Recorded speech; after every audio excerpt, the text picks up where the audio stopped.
What's good, guys? Welcome back to Alpha Talk episode 9. Let's jump right into the show, guys. Let's jump right into the show. Guys, I got the waiting room already set. As you join the live, man, make sure you like the stream, like it, like the video as you join.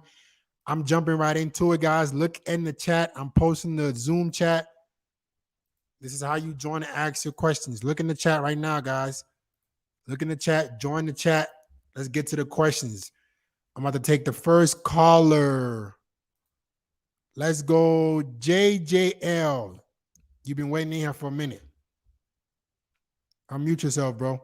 JJL. JJL. Unmute yourself, G. Unmute yourself, bro. All right, he's taking too long. All right, let's go. Chris Lopez. Unmute yourself, Chris Lopez.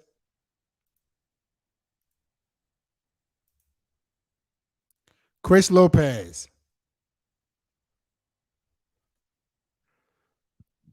All right, you guys already starting off a little remedial today.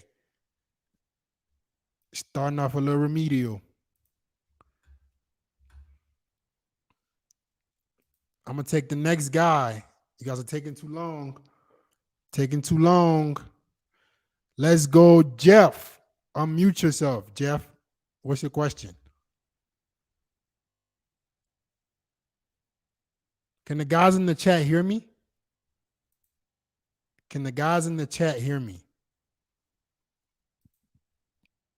Okay, if you can hear me, let's go, Boris. Unmute yourself, bro. What's your question?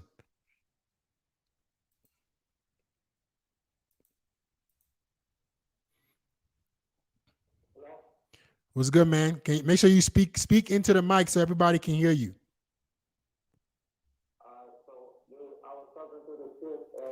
Hold up. You sound a little distant. Do not have me on speaker. Take off the speaker and so everybody can hear you clearly. What's your name and where you calling from?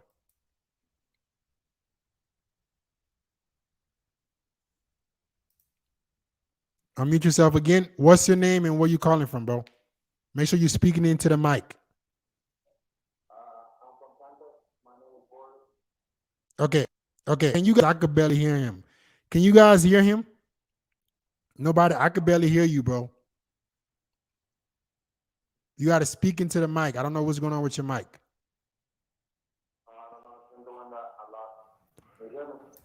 Nah, I'm gonna put you in the chat. Figure it out. All right. Let's go, Chris Lopez. One more time. I'm giving you a chance one more time. If I put you in the waiting room, Chris Lopez. Make sure you guys have your mic connected.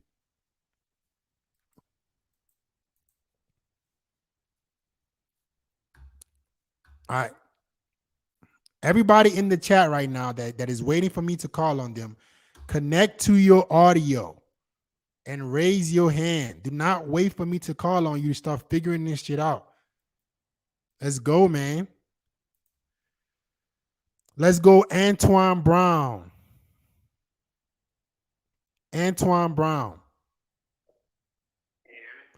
Yep. Much better, bro. What's up, man? What's good, bro? Can you guys hear him? I'm sure you guys can hear me. This guy has a brain. I think he figured it out. Where you calling from, bro? I'm calling from Arizona. Okay, what's your question? First, I just want to say I appreciate you for what you're doing. But I kind of answered this question already, but I just want to hear exactly what you're going to say. Okay, what is it? I fucked up. I got into a situation with someone in my job, and I know I shouldn't be fucking with this person at all. Mm-hmm. But basically, I ain't gonna lie, the pussy got me. So I kind of like, I want that to be in my rotation. But I know I gotta like distance myself for right now. So should I just be continuously talking to other girls and let this one go away and just hope for the best? Why did you Or should I? why did you not listen to me and date a girl at your workplace in the first place? What was the reason behind you thinking with your dick and deciding to go fuck a girl at your job? What was the reason? To be honest, it was like self control. To be honest, that was on me. I fucked up. I know I did, so that's why it's like. And now I'm facing the consequences badly right now. So So what are the consequences you're facing? so basically, this person's like literally in my same exact area, so like I can't even avoid this person. So I have to see them basically every single day. Mm. That I'm at work. So I've been ignoring her though. So I know you've been saying like to ignore that person. So I've just been ignoring them the entire time. But it's kind of hard to like Nah. move. So this is the problem, guys. You can't take some of the advice and implement it and then and then think that's gonna work. I say don't fuck girls that you work with. You ignoring her after you've already fucked her doesn't there's not much to that. Right? There's not much you could do there. You already screwed up. So this is the point of being in scarcity. What causes you guys to make dumb decisions? You're such in scarcity that any little piece of ass that is available to you, you need to get with it. This stems back to not having options. This stems back to not being on your purpose, to not becoming as attractive as possible. All of these things will come back to bite you guys forever unless you start working on them now. The reason why you're in this position was because you didn't give yourself enough options to be able to choose and date women that didn't work with you. I agree. All right. So the So thing, go ahead. so the thing for me though is that like originally I'm from New York City. So like when I got out here to meet girls was kind of almost impossible for me. Where are I you? have a car and oh Mm-hmm. right now I'm in Arizona. Okay. So I can't like move around and like meet other girls. So basically, the girls at my job was kind of like the main things that I could talk to. Um, but I What realized that was a great mistake. what part of Arizona are you in? Phoenix. I was in Phoenix, bro. You could sleep with girls. I've been there before. Okay. That's excuses. There are I gyms. got it. You could have started. Do you work out? Yeah, I do. I haven't been as of late, only because I got injured, but I definitely work out. I'm not big though. Okay. Basically, I've been trying to get my weight up more consistently than I do. So Okay. That means it's not Phoenix, G. It's you.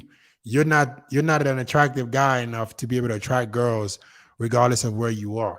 So the excuse of you moving has nothing to do with your situation. You could have easily, whatever you were doing in New York to get. Were you even getting girls in New York? oh yeah, in New York, I wasn't getting like a lot of girls, but when I was getting the girls, they're fire. And this is not me being exaggerating or anything. Like How were you I getting the met this girls? girl. To be honest, I would either meet them at like a bar or I met them at work. Right. So you've been doing this dumb shit forever. Yeah, basically. But I do understand now. Like after watching your videos, like I should not be doing this. It never works. So what I recommend to you, bro, is just focus on improving your life. Focus on becoming an attractive guy. Focus on improving your image. There are plenty of women in Phoenix, bro. I have been there. I So hear that. so if it ain't Phoenix, it's you.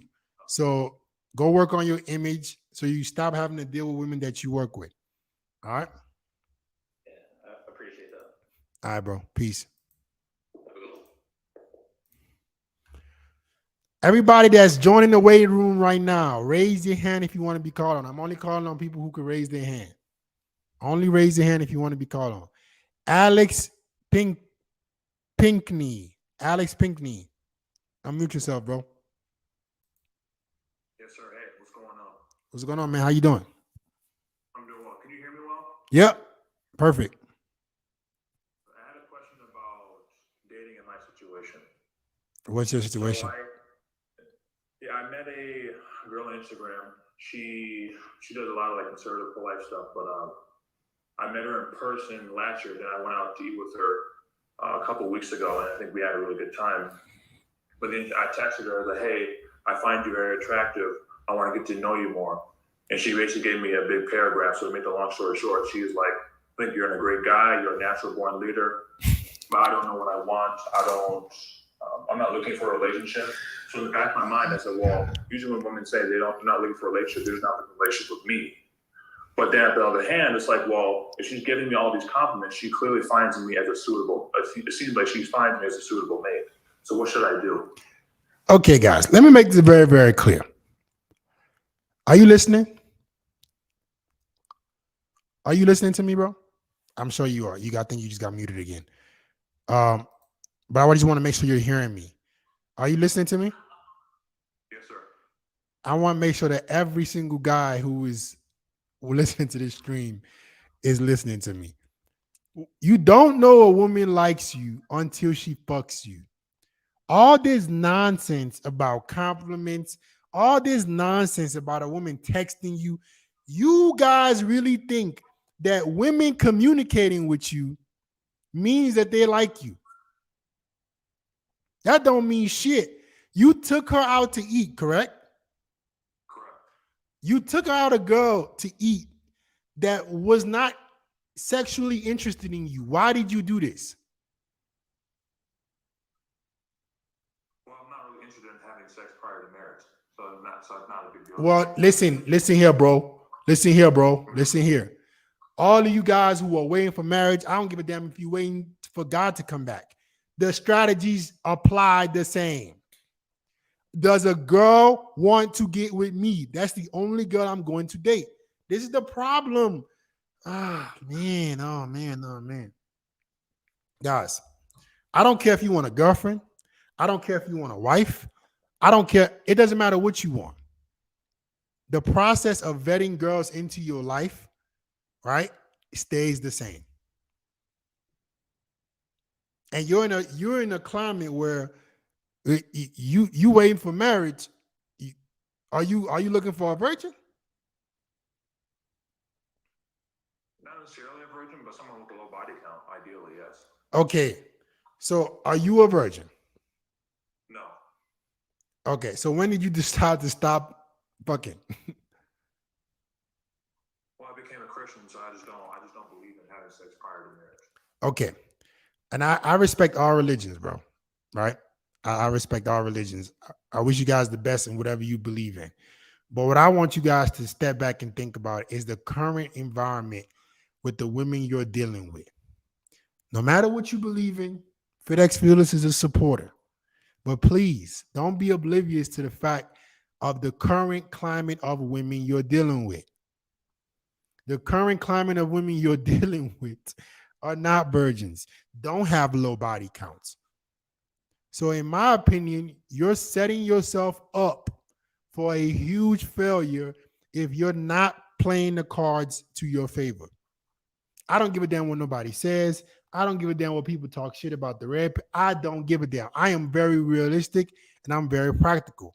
I refuse to give myself the lower position in a relationship. No way.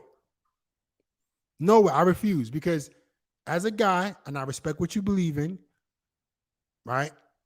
What you gotta understand is the majority of women you're gonna deal with are not gonna be what you want, or they're gonna lie to you.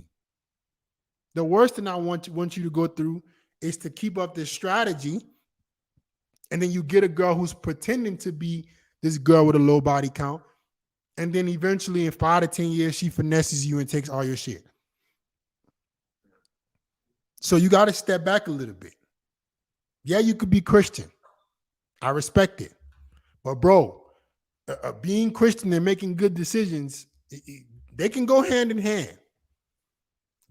This is not 100 years ago, 60 years ago, where every girl you're dealing with has maybe been with one or two guys or is waiting for the right guy.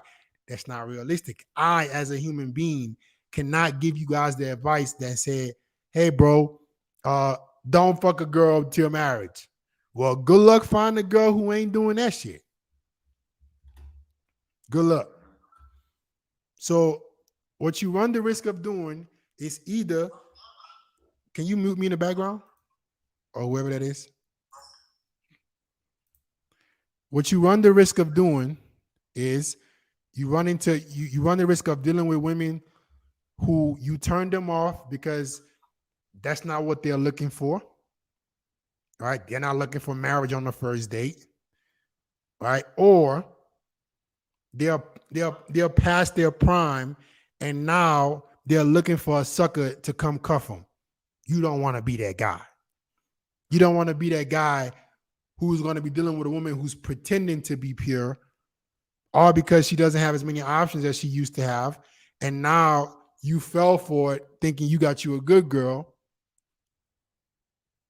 All the while, she been getting ran through by Chad and Tyrone for decades. You guys have to be smart with the decisions you make. Got to be smart, bro. This is not the climate. I'm somebody who's going to give you practical advice based on what we're dealing with. Are we dealing with girls who are virgins? Everybody watching right now. Is the current climate of women, are we dealing with virgins? Are we dealing with women with low body counts? No. You will be lucky if a chick only fuck 5 dudes, 10 dudes. You'll be lucky. She deserves a badge of honor. If you meet a girl right now that has only been with 5 to 10 dudes, whoo, man, you found one. So I don't want you to set yourself up to get played. That's what I'm saying. Yes, sir. All right.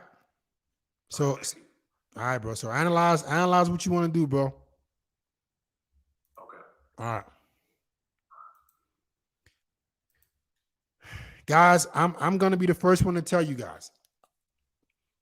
I'm somebody who's all about adapting. I don't believe in creating a imaginary reality. I think it's very foolish. I think as a man, you have to adapt to the reality that you're currently living in.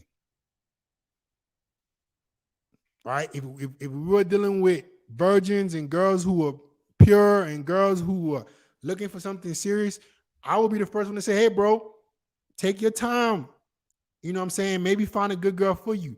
But that's not the climate that we're in. I can't look you in the face and say, hey, bro, go do that. Go look for this pure girl when 9 out of 10 girls you're going to encounter are just not that girl. So I will be setting you up for failure. A better strategy is to be able to vet women very properly and don't scare them off because based on what you want in the future. All right. I'm gonna get to all the super chats, but let me read one right now. I appreciate the super chat, bro. My man Mike Silver, just a donation. Appreciate you, man. Let me get the next call. There's like a lot of guys in the waiting room. There's a lot of guys in the waiting room. Let's go, Nick, and then you, Siri. All the guys in the waiting room, raise your hand. I am only calling on you if you raise your hand. Let's go, Nick Abrantes. What's good, bro? Make sure you speak up so we can hear you. All right. Can you hear me? Yep, we good. What you got from me? All right, perfect, man. I appreciate you. I've been watching you for almost 2 years now. It's great to see the growth and everything like that. My game has changed everything. My question to you right now is, so basically, this is my dilemma. Okay, I take your advice to take girls out on dates and give them like a crazy good experience, right? No, wait. Slow down. You give girls an experience who have earned it. Yeah, for sure. Okay. What I'm saying is, when I take out, like, I'm talking about like experiences and like no boring dates. Like, I don't take girls on dinners, especially nothing bad, right? Mm-hmm. Okay. But then the problem is that I feel like there's no point in me doing that because every time I do that, they lose respect for me. Okay, then how quickly are you doing that? Like maybe like the second or the third date. Like I'll do something fun. Like I'll invite something that I would normally do. Have you already fucked them? Did you already sleep with them? No, that's the problem. When did I ever tell you to do this shit for girls you never fucked? No. But I'm saying I think it's easier for me to just tell them to just come fuck up the first time, and then it would work. But then after say on the second date, after I fuck them, even if I still do that, they'll always still pull away. Okay, bro. So what that's telling me is let's do a law of averages, right? Let's look at the last 5 girls that this has happened to you with. The last 5 girls this has happened to you with, how many of them did you actually sleep with?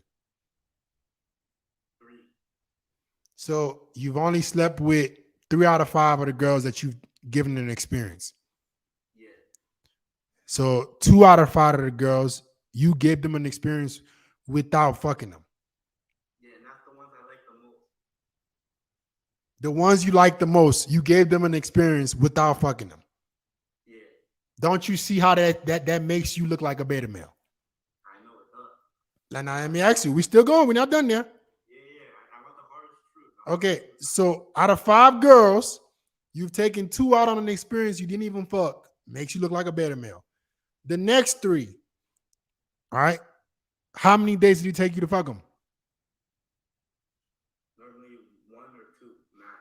Okay, and after you slept with the girl on the first or second day, we're talking about the 3 girls that you took out, right? How quickly did you start giving them an experience? Normally, I'm not gonna lie. After I fuck them, I lose interest in them. The 3 girls that you gave an experience that ghosted you or started pulling back, how quickly did you start giving them an experience? Like always, like the second or the third date. Okay, that means you did not make them earn your experiences. Guys, when I give information, please, I want you to take the information I'm giving you as a whole. The problem you guys have is you take some part of what I'm telling you and then you ditch the rest and then you try to implement one part and then it doesn't give you the results you want, then you are confused. When you're dealing with women, you need to vet them and make them earn your validation, make them earn your experiences. Okay, so how would I set myself up from the first, second, and third date? Just start gradual, right? That should be my routine. Should I just say fucking and at this point, like every first date, just invite them straight over? No, that's not what I'm saying. First of all, what's happening here is I don't think these girls look at you as their best option. That's the first thing, right?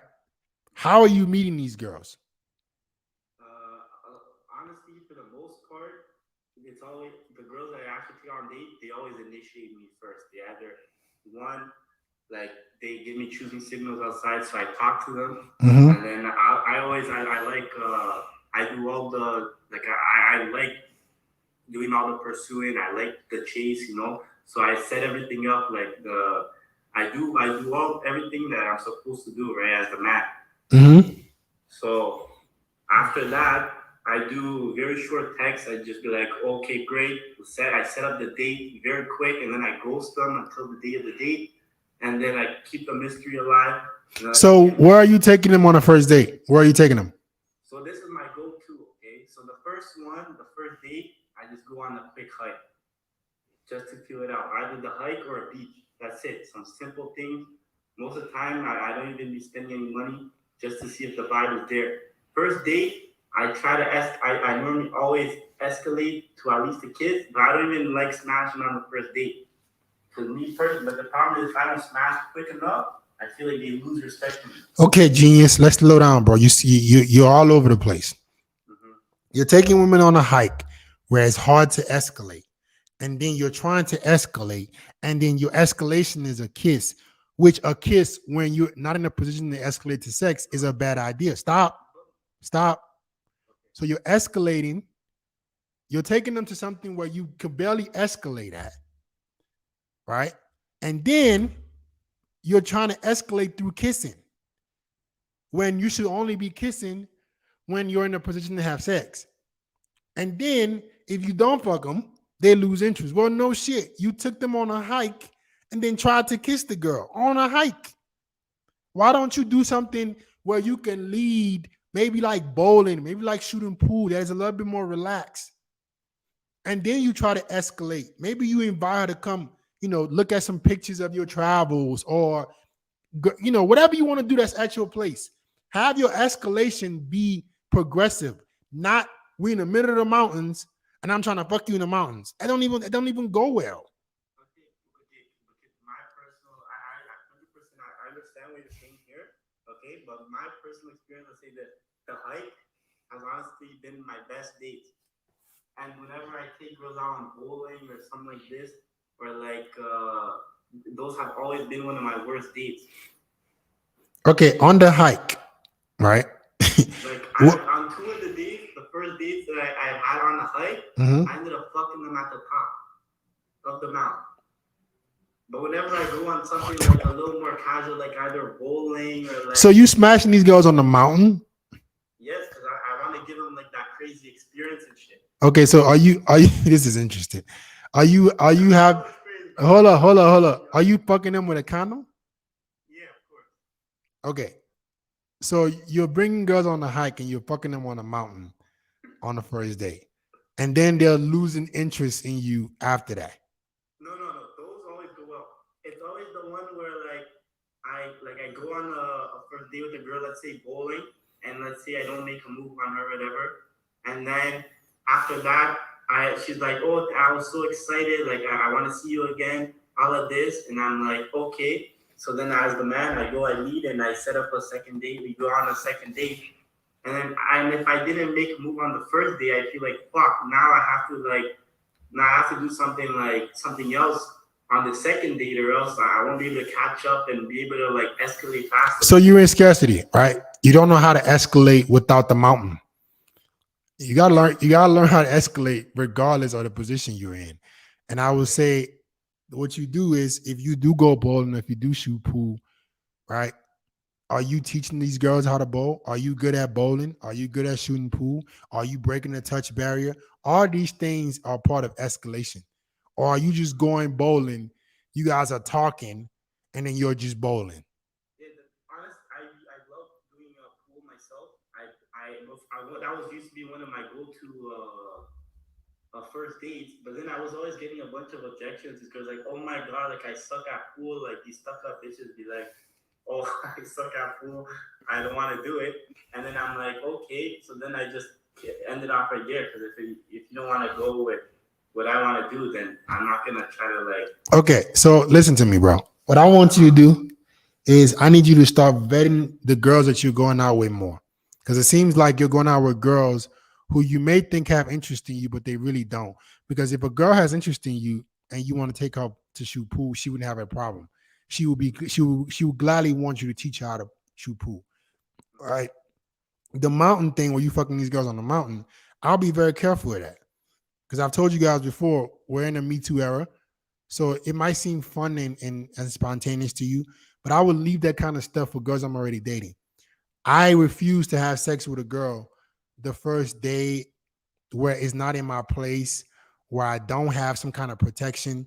I I want the like I'm not taking that risk. And I recommend you guys don't either. I've told you guys in the past, all you guys need cameras in your place. All you guys need cameras in your apartment. I don't want you to be doing things so spontaneous on a first date where it can come back to bite you. Yeah, that's why I'm scared. Like, there's a lot of times, like, there's certain times where I don't feel comfortable with even escalating, but I feel like the girls are basically like just begging. They're like, oh, and they're not. They're like, oh, this guy's a pussy. It's still not escalating. Okay, then protect your ass Mm-hmm. while still being spontaneous and vet the girls you're going out with. Take them to something where you can leave, and then you escalate at your place. Okay. So how fast should I try to get them at my place? Like, I want to be. Don't be in a rush. Don't be in a rush. Don't be in a But I also don't want to lose that moment where like, oh, they lose interest. bro. You care too much. This is the problem. You care too much. You're already so invested in what happens. Who gives a fuck? Bro, this is what I mean by you guys being so outcome dependent. You need to fuck every girl because if you don't, she lost interest in you. How about you go bowling, go shoot pool because you enjoy doing it? And if you guys, if it escalate, obviously you have to escalate. But bro, if you don't see the girl again, who cares? I don't need to fuck every girl. I'm not gonna lose no sleep. If this one girl that I went out with, then that keeps you in abundance. That keeps you relaxed. Because now what's going on is every single day you're going on, you probably had this nervous energy, right? Because you're trying to make sure you fuck. Calm the fuck down. Go have a good time. Go do something you enjoy doing and chalk it up to the game. If every girl you don't fuck, you not needing to fuck every girl would allow you to fuck even more girls. It would allow you to get these girls you are going out with to stop losing so much interest in you. You care so much about a girl losing interest in you. That's why they keep losing interest in you. I find it there's all the girls after the first, second date when I end up ghosting them and I feel like, oh, I just want to do it. They always keep chasing me back, but it's always the ones where like something like definitely when the scarcity thing, they. Of course, women can sense scarcity, bro. What's the best way to like you said, like what's the best way to find that middle ground of like? I just told you. You're not listening. Read comprehension. Stop caring about fucking every girl. Focus more on whether or not you like that actual girl. Focus more on having a good time yourself on this date than you trying to fuck the girl. This does not mean you don't escalate to sex, right? But you escalate without outcome dependence. I'm having a good time. If I like the girl, I escalate. I don't need to fuck every girl. This is how you get out this thirsty ass energy.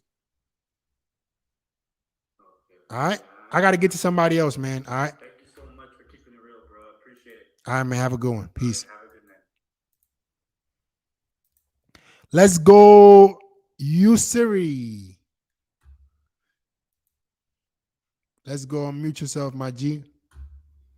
You Siri, let us know where you calling from. Hey, Faye, can you hear me? Yep. What's going on, man? Where you calling from? Yeah, I'm calling from Toronto, man. Respect. I've been watching your stuff for a while now, and it's been really helpful. And yeah, man, it's been really good. I just got a question with something that you've mentioned in one of your videos. I just want to know why you disagree with the whole wine and dine. Like I understand the face-to-face interview style is not good, but you can still build comfort with maybe sitting beside. Like I'll have a similar situation with the last guy, Nick. Like I haven't smashed on a mountain, but I've done the whole hiking thing. And, I've tried the whole activity thing. I usually try to opt for like hot yoga, which I thought was a brilliant idea. But the last time I tried to do that, went for dinner after, she kind of got tired and it escalated with a kiss in the car, but I just couldn't kind of close it and take it home. So, I just want to, I know you said in a lot of your videos, like the whole wine and dine thing is not something that you do on a first date. So I kind of want to pick your brain a little bit more on that. Okay, let's think about it logically, right? I'm gonna remove myself from this equation. I want you to think about it logically, right? A man and a woman. Forget FedEx Feelers for a second. A man and a woman are trying to get to know each other, right? Neither of us have invested a lot into this interaction to make it work. She's making herself available. I'm making myself available. The man goes and now tries to go to a nice restaurant, right? Where it's known that you're going to spend money. It's known that a nice restaurant, you only do this when you're trying to make somebody like you. Doesn't that make it seem like the guy is a lot more invested in this interaction? Remove me out the equation. From a financial perspective, yes, but I mean, like, it's kind of like, you're supposed to kind of put out like that, right? No, you're not. Who the hell told you that? I'm not saying. Listen, I'm not saying be cheap for the women that you have in your life. The girls I date, my main chick, nicest restaurant in the world, nicest trips, everything. After they deserve it. Women can only love you and respect you once you make them earn what you give them. They don't respect a man that gives his resources so willingly without them having to earn it. So when you just met a girl and you're already showing her that you're willing to invest through your resources, without her earning anything. You're telling her directly that you believe her sexual market value is higher than yours. I don't even know if I like you to take you to dinner. Why the fuck I gotta take you to dinner? Why we can't go do something like bowling that I actually enjoy doing? So that was what I explained, like how the bowling and like the pool, like I don't really do none of that. So I use a hot yoga as an example. Okay, then you need better hobbies. You need better hobbies. There are several things that I think are great first date for you guys. Bowling, top golf, right? Shooting pool. Pick one that you like to do and learn it. The reason why I will say that date is because it's something I enjoy doing. And I know it can allow me to escalate while not being needy. When you sit across the dinner table from a girl that you just met and she has done nothing to earn a nice dinner from you, you're telling her that her sexual market value is higher than yours.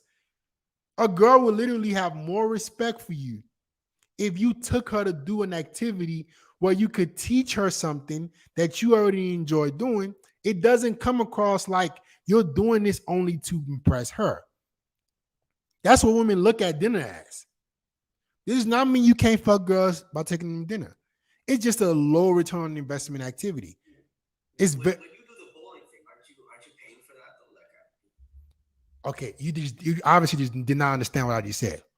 This is the part about comprehension I need you guys to think about. When you take a woman on a date and you do something like bowling, where you're teaching her something new or you're doing an activity with her, it doesn't come across like you're doing it just for her. Does that make sense? yes, it does. That's what puts you in abundance. I'm not going to bowling because I like you. I'm going to bowling because I like the bowl. I'm going to Top Golf because I enjoy this activity, regardless of if I pay for it or not. But when you take women to dinner, you're telling them, I'm only here because I know me taking you to somewhere fancy is telling you how much invested I am in you. Do you go to dinner? Think about it. Let me ask you a question. Do you go? You in Toronto, right? You say you in Toronto or Montreal? Yes. What's name one of the top restaurants in Toronto? Moxie's, Milestones, but like Okay. I always go to something like super like pricey. Okay. Like Whatever the price is. When's the last time you went to a restaurant and sat down by yourself?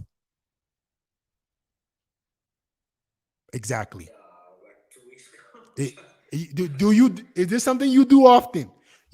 None of you motherfuckers finna sit up here and lie to me that you dress up and go sit your ass in the restaurant by yourself. Come on, bro. So you're only doing it because of her. I've gone bowling. I've gone bowling by myself. I've done all these things with not even just myself, but with my friends. I'll do this shit without girls. Okay, so what do you think about the hot yoga idea? I mean, what do you think about that? That's something I do though, like once a week. The thing is, what I would do is if you want to do the hot yoga, I would do maybe something like yogurt after or some shit. Sorry, what's that? Yogurt. Oh, okay. Because I'm thinking about what can you do where you're teaching the girl something, but also allows you to escalate. Okay. You know what I'm saying? And hot yoga, you guys are technically in a class, right? Yes, and you're following the instructor. Yeah. Exactly. So you're not in a position of leadership. And then what are you going to do to escalate? The reason I'm giving you advice is because I'm trying to get you to get the most out of this interaction as possible while not looking thirsty or needy. Okay. And like the second part was with the escalation. Like, why do you always go to like? Why do you always say you never do it until you're ready to actually close the deal with sex? Like, I mean, you can't escalate in the car a little bit. Like, No, here's why. Let's think about it. Logically one more time. When you're with a girl, all right, and the emotions are running high, and you start to make out with her, what do you tell her in that moment? I need you guys to think logically. Let's say I'm in the car with a girl and I go for a kiss Can somebody let me see which one of my subscribers is smart? Leave your comment in a. Let me see one of you. Let me make me proud for a second. What are you telling a girl when you go for a kiss in an environment like a car, or you go for a kiss after a date where you're not in a position to escalate? Let me see if one of y'all can think about this and comment. Please, let me see. Make me proud. Hold on for a second. Let me see if somebody can figure it out. Somebody comment. All of y'all comment, please. What are you telling the girl when you go for a kiss in an environment where you're not able to have sex? That you love her, give daddy a kiss. Boom, Coach Rizzy. Coach Rizzy is an intelligent guy here. He figured it out. It means you want sex. Now, the reason why this is important is because, thank you, Coach Rizzy, for paying attention and understanding what I'm trying to explain. The reason why that's a bad thing is because you're telling her your intentions. Your intentions are no longer hidden. There's no longer any mystery to what you want. When you go for a kiss when you can't have sex, you just told the girl that you want to fuck her. What is part of escalation? What is part of creating attraction with women? Is the fact that your interest level is mysterious. She doesn't even know if you really like her like that. So when you go for a kiss in a position where you can't have sex, you just told her what you want. So now, guess what? Oh, I know he wants to fuck me. I'm gonna step back.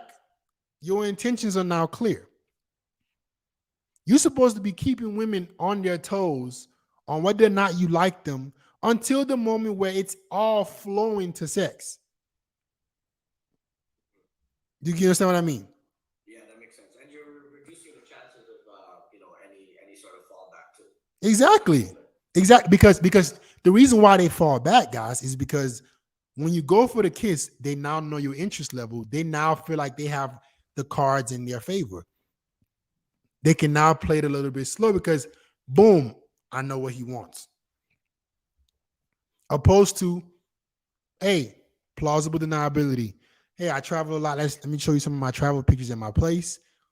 Right, got a nice balcony. This is all part of working on your purpose, having a nice place. Oh, I got a nice balcony overlooking the city. Let me show you the views from my balcony. I haven't told the girl I want to fuck her. She knows that things can possibly lead. Yeah, she knows that things can possibly lead to sex, but I've not made my interest so clear. I've not made my interest so apparent.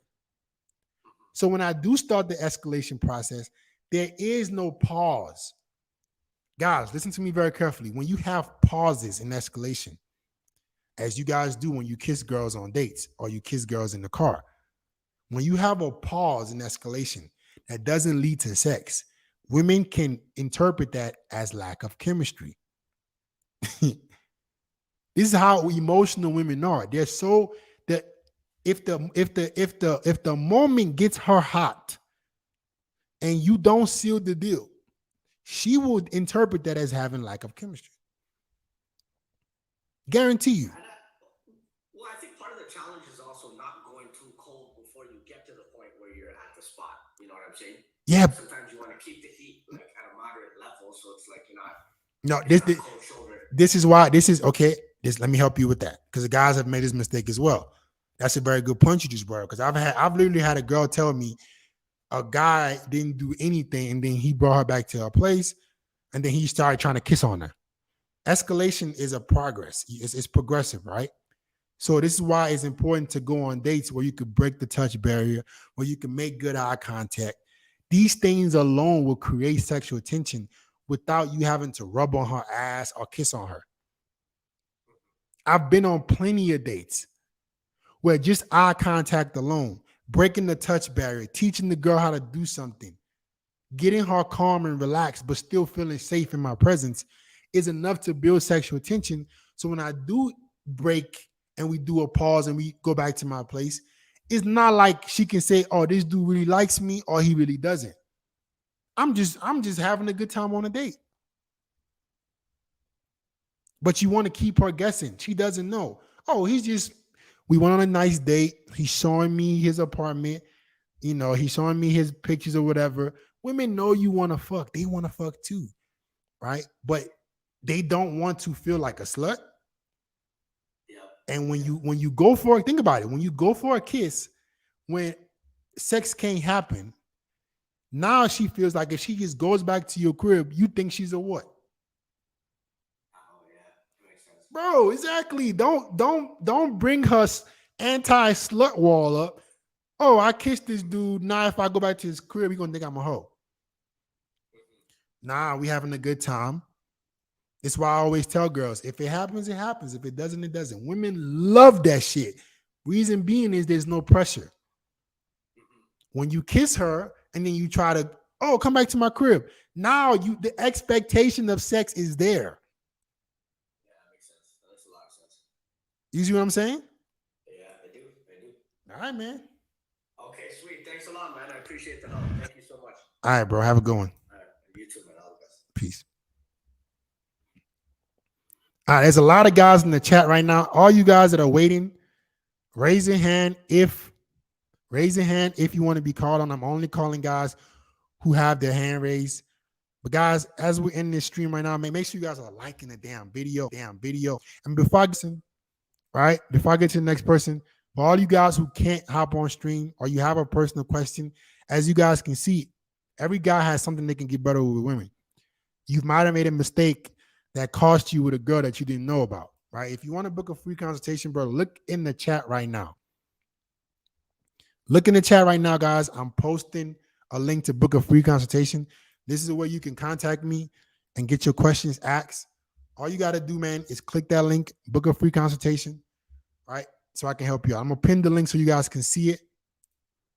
That's the link to book a free consultation. Let me get to the next guy. Let's go, Omar. Omar, unmute yourself, bro. Hello, What's going on, man? Where you calling from? I'm calling from the UK, bro. Okay, what's going on, man? Good morning. What you got for me? Yeah, good morning, bro. I just wanted to ask a question. I saw a few times you post on your Instagram that you do like a to-do list like every day, like you plan out your day. Mm-hmm. I just wanted to like ask you what goes through your mind like when you write those things, like what's your mindset like when you wake up? Because sometimes I'll do it like 3 or 4 days of the week, and I'm not gonna lie, like the other day I might be lazy, but I know like with you, like you do that every single day. So I just wanted to ask, like, what's your mindset? Okay, so a hack to being more productive is to not try to build a great wall of China in one day. So what I think you guys do is you hear my advice and then you think you're going to build this discipline tomorrow. The better way to do this is to do it progressively. So what I would say do is, for all you guys watching, if you want to be more productive, put 2 or 3 things on your calendar that you must do every single day. Don't try to fill up your calendar every hour of every single day for the next year and think that you've already built the discipline to do so. You want to start off with little things. Okay, at 2 p.m. every single day, I'm going to spend 30 minutes reading. At 2 p.m. every single day, I'm going to do one thing. Start off with 1 or 2 things that you can hold yourself accountable of doing every single day. What you're going to realize is as you do these things more consistently, you can now start to add more things in your schedule, and it will be easy for you to transition and start doing those things as well. So Right. keep your calendar simple. 5 days a week, I'm going to the gym. You know this is one thing you're going to do for the next week. I'm going to go to the gym at 9 a.m. for the next week. I'm going to do whatever at this time. 1 or 2 things on your calendar. 1 or 2 things on your calendar. And then you can slowly build up to adding more things on your calendar that you can do over time. But you got to build a discipline think about it like a house, right? Before a house looks beautiful and nice, there's a foundation built up. Well, this is the same thing with your productivity and your goals and your dreams, brick by brick. I'm gonna get used to doing this one thing every single day. Then I'm gonna slowly add things that I know I'm going to hold myself accountable of doing as well. All right. Yeah, I think, because I work 9 to 5 on like Saturday, so I could like say, for example, after hearing what you said, I said, okay, 8 o'clock, like 8 p.m. every Saturday, go to the gym, like, obviously along with like my other days, but I'm just using Saturday like as an example. So that's not enough. It's got to be something that you could do every day. Right. Okay. So start off with that. Even on Saturdays, regardless of what day it is, you need to be able to do this every single day. Start with that. Start with maybe one or two things that you must do. Once you build a habit of doing those two things, you can then slowly add more to your schedule, and you'll be able to, adapt to this schedule, a hectic schedule. My schedule is full every single day. If I was to show you guys my calendar, you would think, man, how is he doing all this shit in one day? But it's because I started off doing one or two things at a time. Could you, well, I know it's personal, but like, just for example, like, what did you do today? Okay, Just like, let's go through it. I'm glad you asked. I can show you my schedule for the day. So look at Should I go on YouTube? Yeah, look on YouTube. Okay. Can you see my screen? Yeah, it's just like a second behind. Okay. So today was Tuesday. As you look on my schedule, first thing I had to do this morning was a meeting with my sales team. Then I had several things I had to do before I even went to the gym. If we look here, I had to make sure I get my water in. Then I had to read my goals. Then I know what time I got to go to the gym. Then I know what my first activity I need to do for my business, right? I even marked the end of my fast. I had a meeting at this time, right? And then I had another task I had to do. I planned the time I take my vitamins, right? I mark on my calendar when I'm going to stop taking all meetings for the day, right? If we look at, it's so much on my calendar, but I'm constantly being reminded. Where are we? You will see another break your fast. I plan as much shit as possible. Well, and just like another question, probably my last question, because you have answered most of what I've asked. Thank you. Like, what time do you like usually go to sleep and like wake up? Just out of curiosity. Probably go to sleep around 11:30. Okay. Yep. Well, thank you very much for that and showing, what you said. That definitely helps, and I'm definitely going to take that advice and incorporate that from tomorrow. Okay. So thank you for that. All right, man. Have a good one, bro. Peace. All right, bro.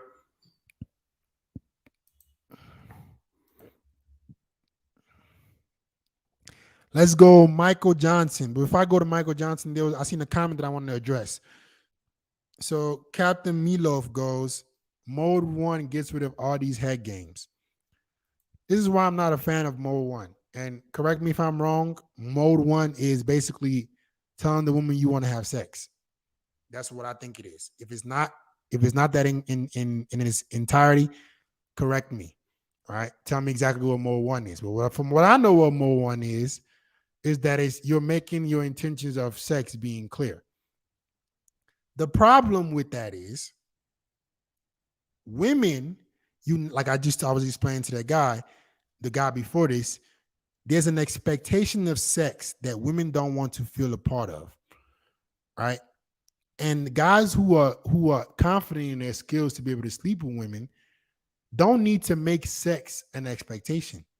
They're confident enough in their skills to be able to escalate and get sex without having to let it be known that there needs to be sex.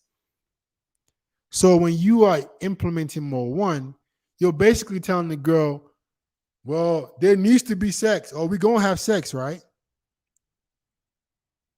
Somebody says mode one. What is this?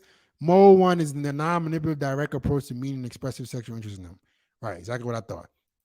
The problem with this is you rob women of the pleasure of them being seduced. You guys understand women. If you've been watching my channel for a while, or even if you just found me, women want to be seduced. They want escalation to happen. The last thing a woman wants to feel like is a slut. You make women feel like a slut when you put the expectation of sex. Women want to feel like it happened. Remember, they're emotional. They want a moment to happen. You rob them of their moment when you make sex an expectation. This is why you will see a lot of girls say, oh, are you inviting me over just so we can fuck? They don't want to feel like there's an expectation of sex. You will have women even go as far as saying, and now they're trying to trick y'all, they will go as far as saying, if you just want sex, just let me know. I might want it too. That's all a fucking lie. That's all a bait to see if that's what you really want. Don't ever fall for that shit. If anytime you have a girl tell you, it's all you, if you want to fuck, just let me know. I might want to do it too. Don't fall for it. That's bait. Your response to women is always, hey, if it happens, it happens. If it doesn't, it doesn't. Man, I've told girls that shit and they come over pursuing sex. Because when you take away the expectation of sex, women now feel like the moment can happen. What they care about the most is the moment happening. They want to feel like they were seduced. They don't want to feel pressured. You guys never want to pressure women into doing anything. And honestly, the more you try to pressure them or make this expectation of sex being clear, you kind of turn women off. Because guys who are used to fucking chicks don't have to let it be known that sex needs to happen. I know I'm a fuck. it ain't a matter of if, but how fast. So I'm not doing anybody a favor by letting them know. I'm actually doing myself a disservice by even mentioning sex because I know I'm a fuck anyways. I know I'm a fuck. Hey, no pressure, baby. If you don't want to have sex, you don't have to have sex. That alone will make more women want to fuck you because they don't feel pressured into doing it. That's why I'm not a big fan of more one. Especially if you get high value. Oh my Lord. Let's talk about this. The higher value you become, you get your shit together, you start making money, you start getting in better shape. Women definitely don't want to come across as a slut to you. Because they're banking on the fact that because you're a high value guy, they want something more from you. You damn sure can't pull that shit when you fucking successful. Because now they thinking, oh nah, this dude, he got all this going on, and then he gonna just fuck me and leave me? No way. All right. Let's go. Michael Johnson. Unmute yourself, bro. What's up, bro? Where you calling from, G? I'm calling from Baltimore. All right, what's the question? So I got a question for real. I'm gonna start by saying, like, right now, down bad. I've been in the drought for about 6 months now, and at this point, I ain't got no kind of like rotation of girls right now. Mm-hmm. Main girl or none of that. Like, I'm down bad, bro. And I just want to know, like, how do you build a rotation, like a consistent rotation? Like, I go out, I approach girls and all that, you know what I'm saying? I get numbers and stuff like that. But when I call them, they don't answer the phone, or it go to voicemail or something like that. And that usually mean they block you. This might sound a little crazy, but when somebody block you and you call them from one phone, but then you call and it don't ring, go straight to voicemail, but then you call from another phone and they ring, that mean they block you, just forget it.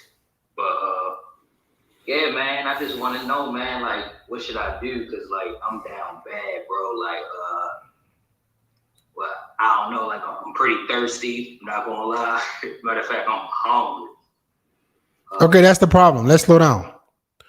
What you guys got to understand is, and this is the issue, guys. Scarcity only breeds more scarcity. So, what is causing you to not get laid right now will keep having you not get laid because you're in scarcity. Aren't you the same guy, if I'm mistaken? But I have a very good memory. Weren't you the same guy that was calling me about your baby mama, something about your baby mama, or you had a girl that you were with, and then you guys broke up? Weren't you the same guy? No? I don't got no kids, bro. Okay. Because your voice sounds eerily similar. But if you're in scarcity right now, the best way to get out of scarcity is to cast your net as wide as possible. But you can only do this if you've worked on yourself. The problem with not doing the self-improvement, guys, the problem with not having sense of urgency to becoming a better man is once you get in the drought, it's a lot harder for you to get out. A guy like me, I was not always the fit experience I am today. But once you get to a point where women find you attractive, all it's gonna take is me just trying hard enough for a good bit of time, and I'm gonna get a girl that wants to fuck. Why? Because the principles are always gonna stay the same. What women find attractive, they will always find attractive. Now, are you in great shape? Yeah, I'm in pretty good shape. I go to the gym about 3 to 4 times a week. I don't go every day, not like 6 days, 5 days. Not Okay, let me ask you another question. like you, but Let me ask you another I question. go to the gym. Do you have nice pictures on dating apps? Actually, I have Facebook dating app. I don't have Tinder or nothing like that. POL. What does your photos look like? So my photos on Facebook dating, I got a picture of me. I got some pretty good photos, actually. I like to think I do. Okay, I so got a polo. I got a shirt, a picture of me at a cookout, wearing a polo, some Jordans, Then I got another picture of me in a suit. okay, do you have these pictures on your Instagram? My Instagram, I don't even gonna lie, I ain't even got an Instagram, bro. So are you seeing why you're struggling with girls? Because I don't have an Instagram. Slow down.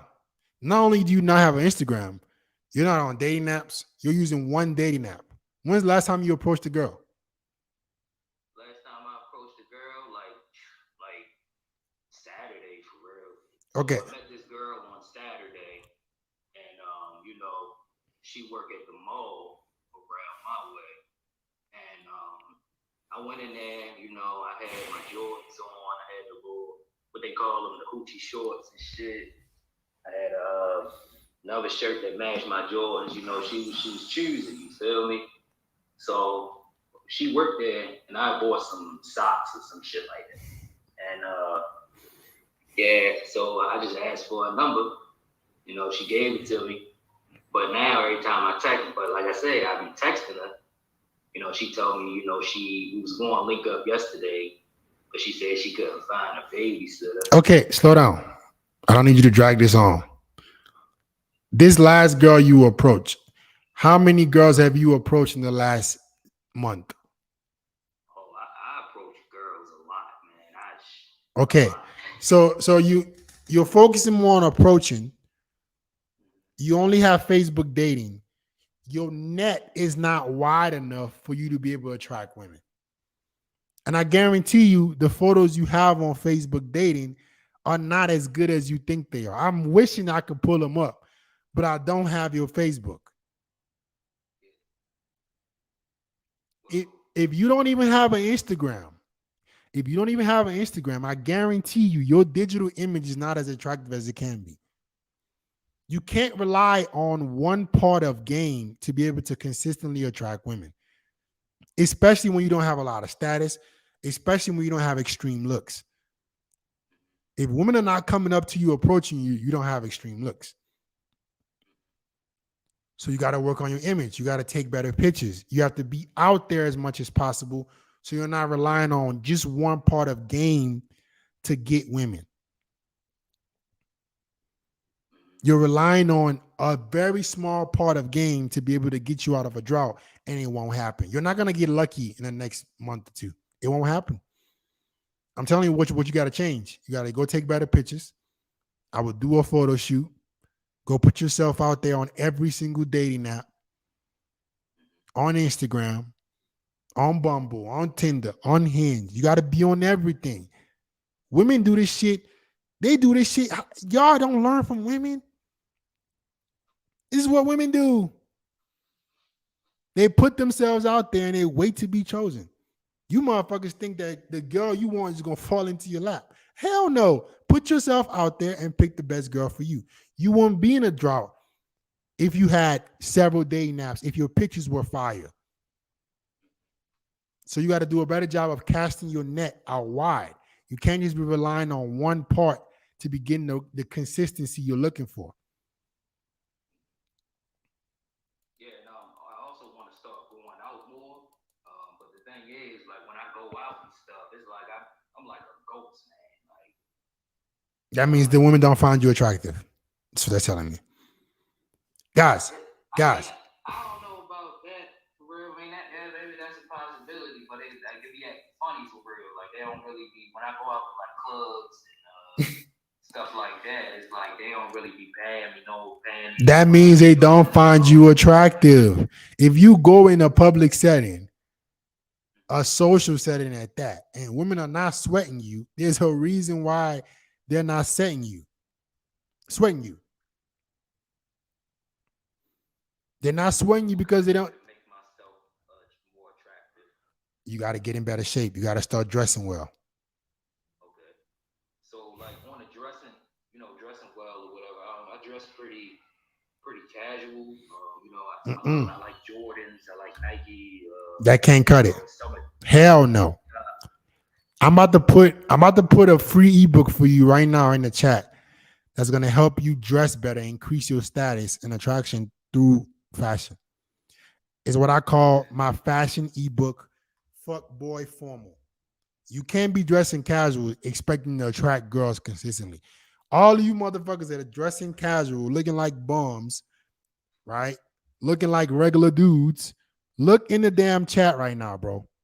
Every single one of y'all.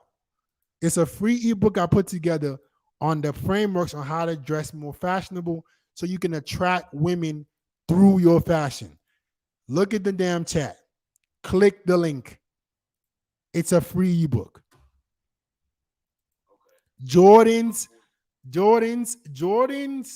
in casual fit make you look like everybody else that wear Jordans in casual fits.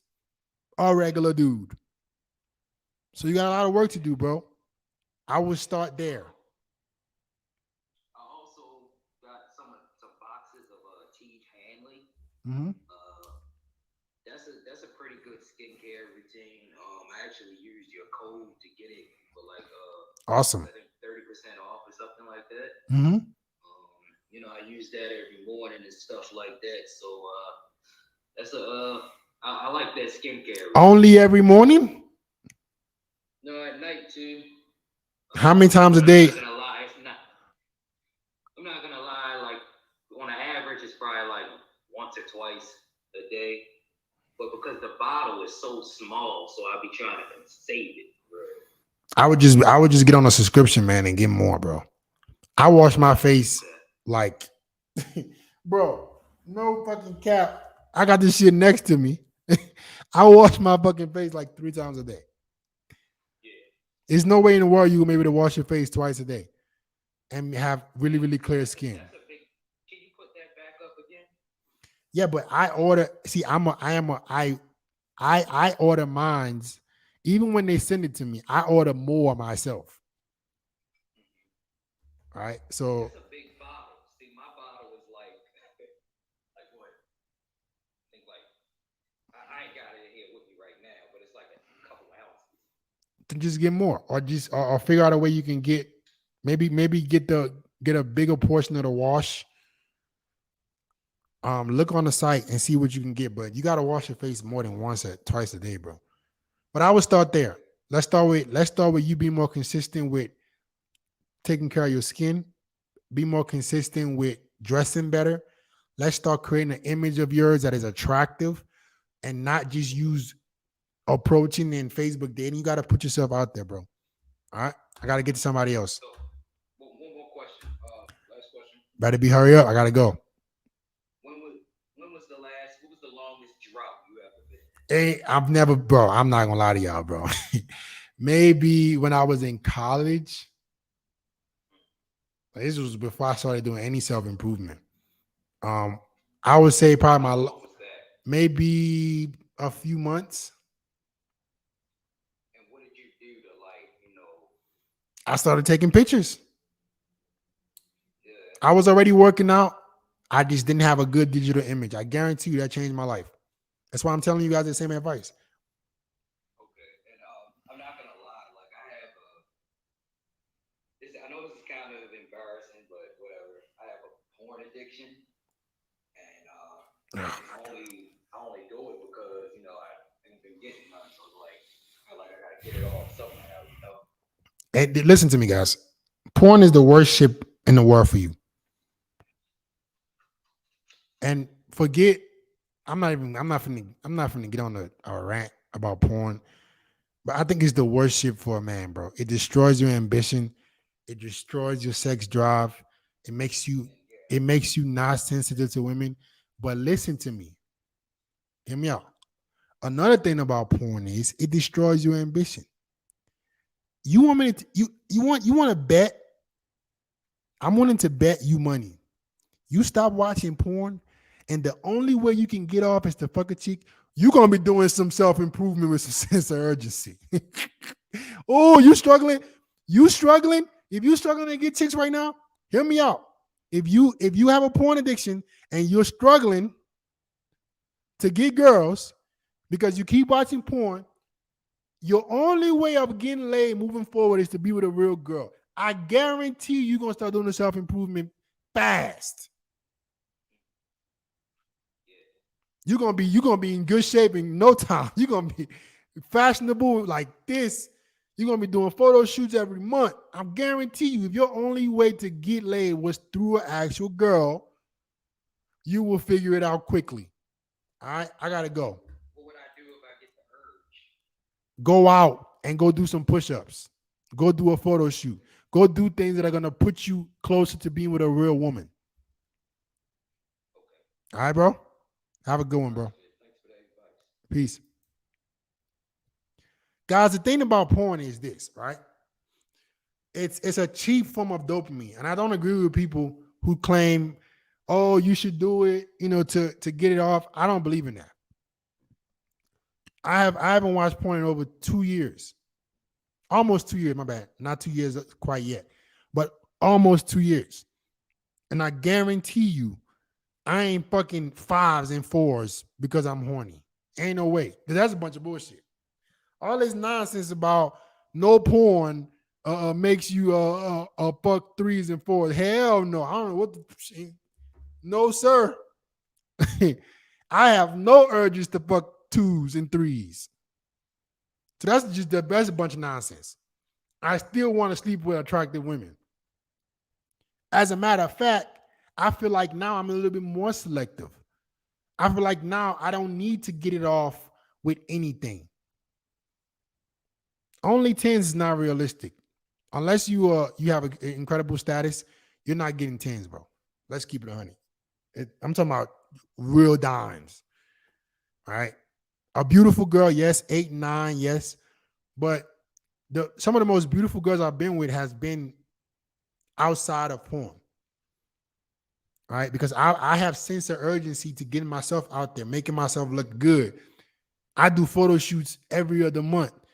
You motherfuckers sitting here asking me for advice. I'm doing the shit I'm telling you to do.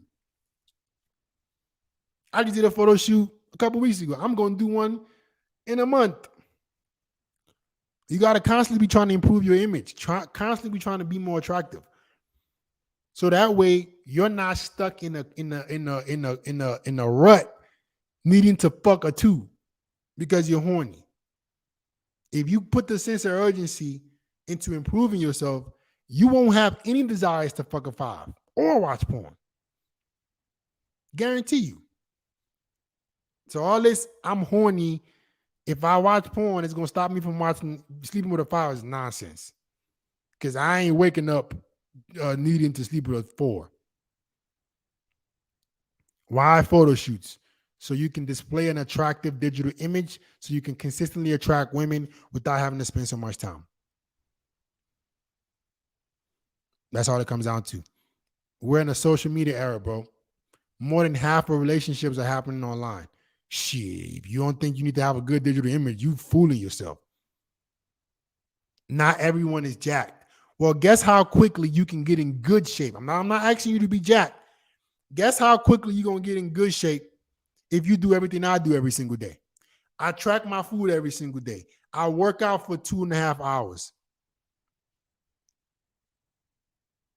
Every Monday through Friday, I'm working out. I watch everything I need to eat. I'm constantly trying to improve my image, take better photos.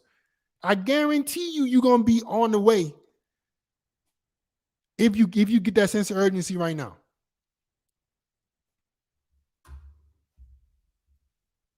All right. Let's go, Anthony B. Unmute yourself, Anthony B. Can you hear me? Yep. What you got for me, bro? So question for you. I was dating a girl for about 3.5, 4 years. Mm-hmm. And I broke it off with her. Actually, it's coming up on a year. And I watched some of your videos. I took your advice, focused on myself, invest, gym, fitness. I've lost almost 40 pounds. Just really focusing on myself. Mm-hmm.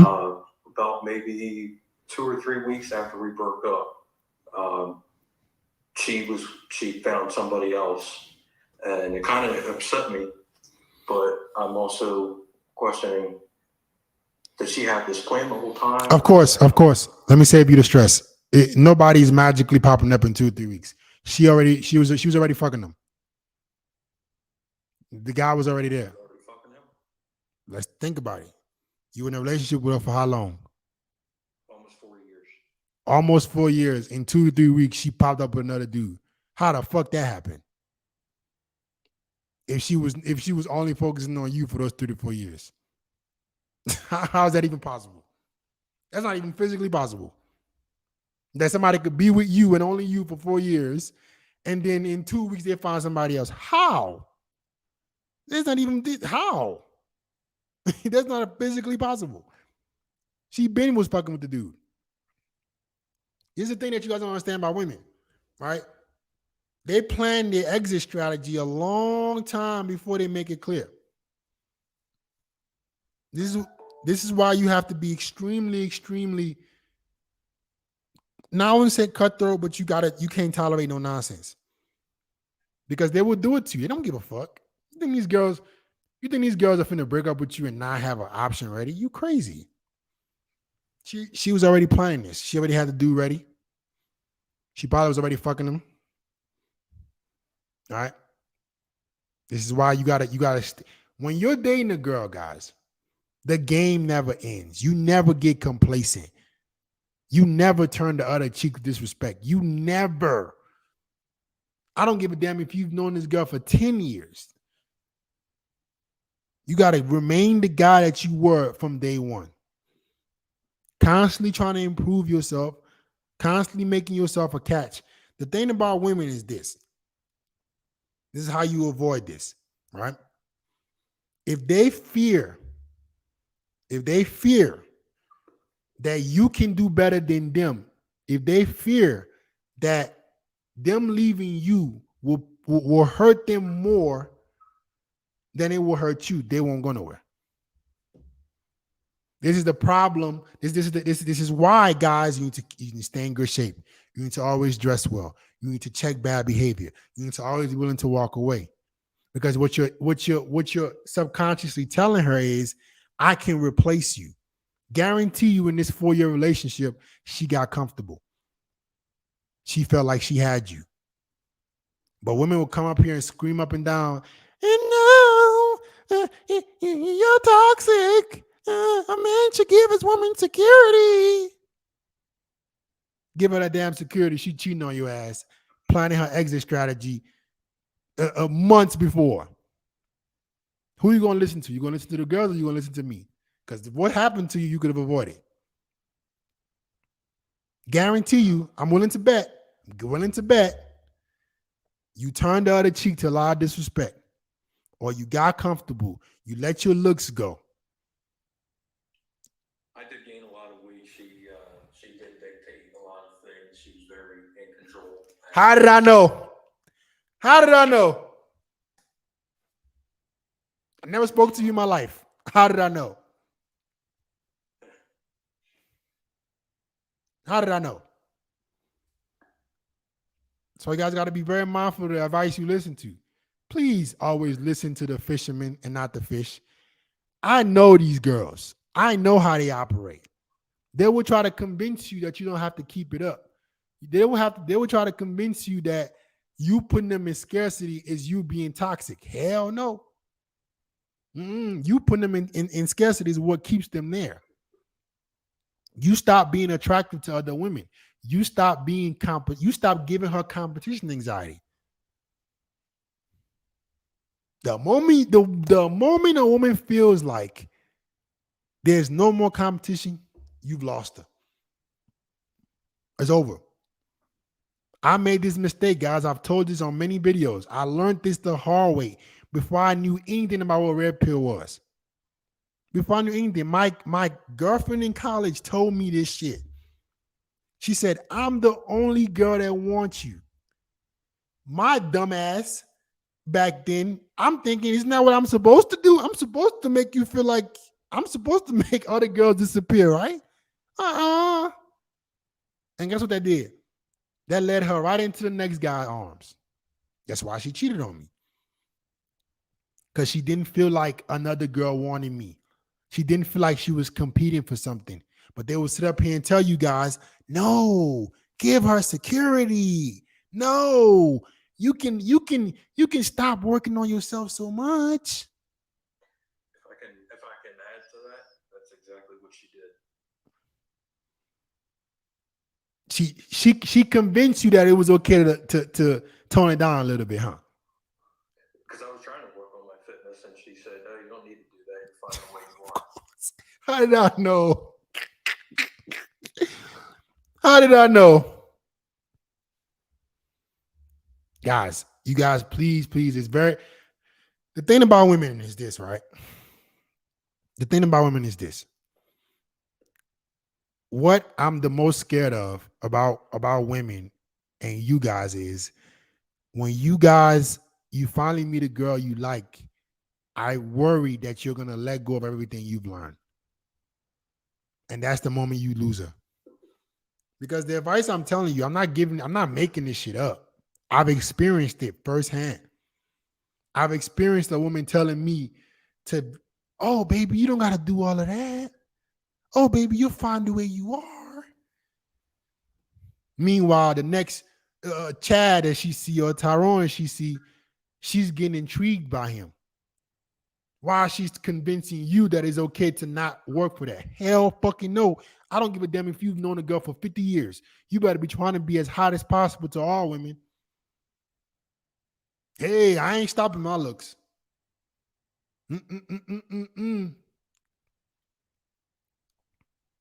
Because she wants to get you comfortable, so you're less of a threat. It's you got to remember, guys, when a woman gets you comfortable, when she gets you relaxed, she doesn't have to keep up her game. She can now start monkey branching to the next guy without any problem. You see what I'm saying?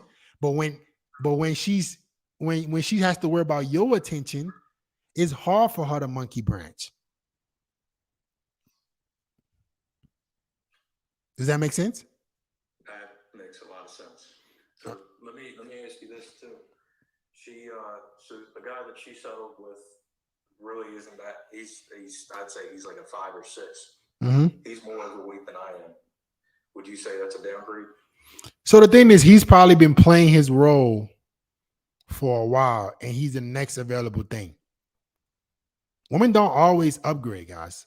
They think they do, based on the emotional nonsense connection they think they're having with another dude. Right? This is why you can never get complacent, because that guy, even though he might can't even hold your jockstrap, might have been feeding her sweet nothings, might have been giving her some kind of spontaneity, might have been giving her some kind of excitement that you stopped giving her. So you thinking, this dude, how the fuck she gonna? Nah. The guy sometimes might not be better than you. He just feeding her the things that she wants to hear, and that makes it easy for her to monkey branch. So you're pretty much saying that she's getting things from him that I wasn't giving her. Is what you're. It's not even that. It's just something new. She's getting novelty. She's getting excitement. He might be telling her, just don't sweat yourself about it.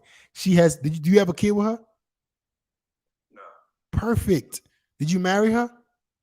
No. Bro, you won. What you gonna be sad for? If a girl decides to cheat on you or leave you, man, bye-bye. I'm not losing no sleep. Thank you for the motivation. I'm about to go be a better man. Now I know better. Thankfully, I didn't get stuck with a kid or marriage with her ass, and I was able to escape with a lesson, because this lesson is going to make me a better man. You should be happy. That's exactly what it did. You should be ecstatic, because now you know.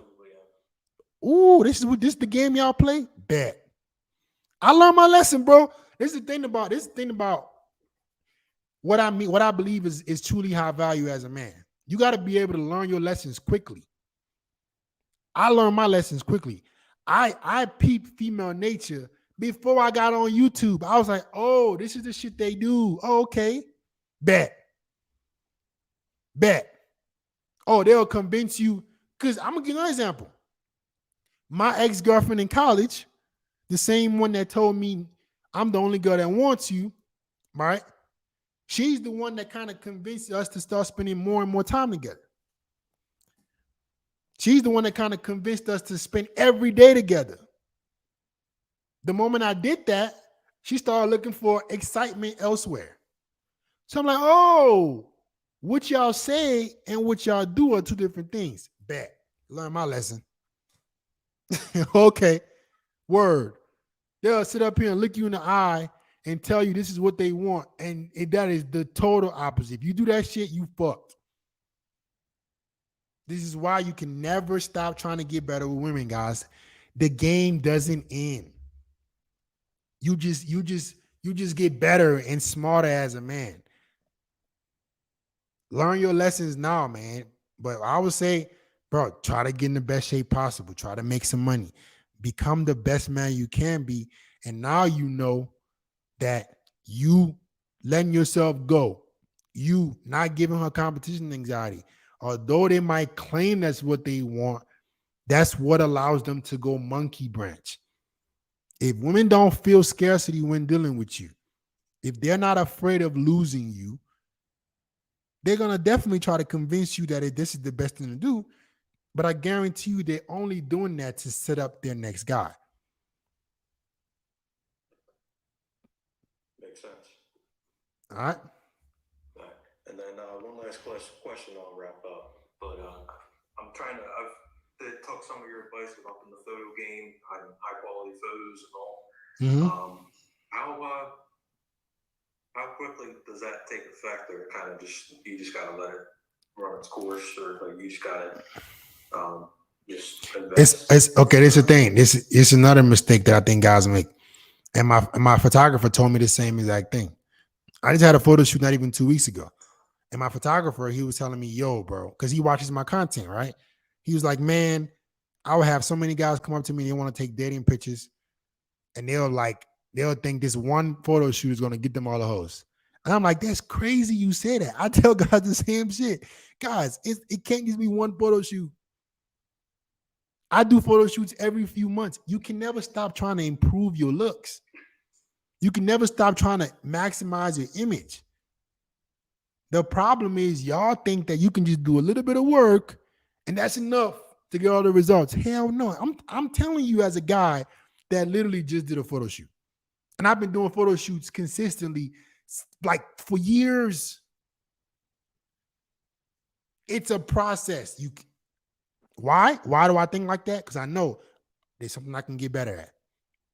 What if I get leaner next photo shoot? What if I have a better outfit that fits me better?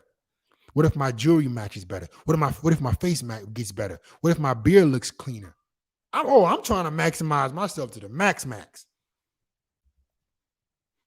The max. I'm gonna make sure I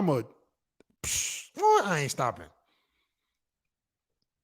So keep trying to improve yourself, and I guarantee you, the better you get in your fitness, with your fashion, with your photo shoots, and you put yourself out there, you're gonna start to see results. But I don't want you to get complacent even with that. Even when you start to see some results, man, don't kick your feet up and say you made it. Keep trying to improve.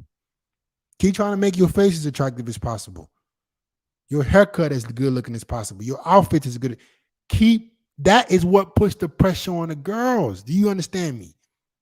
I hear you loud and clear. Right? The fact that I'm always trying to improve my looks, that is telling the girl, this motherfucker ain't never gonna give me no breathing room. And what that does is gives me the security for the fact that, hey, even if I am with a girl that ends up cheating on me or leaving me, it might piss me off. It might hurt me a little bit, but I've never stopped working on myself. So I know I can easily attract the girl. I got a main chick right now. If her ass fuck up, she want to do something stupid, or she whatever goes on, I have not stopped working on myself. I have not stopped making myself attractive to other women.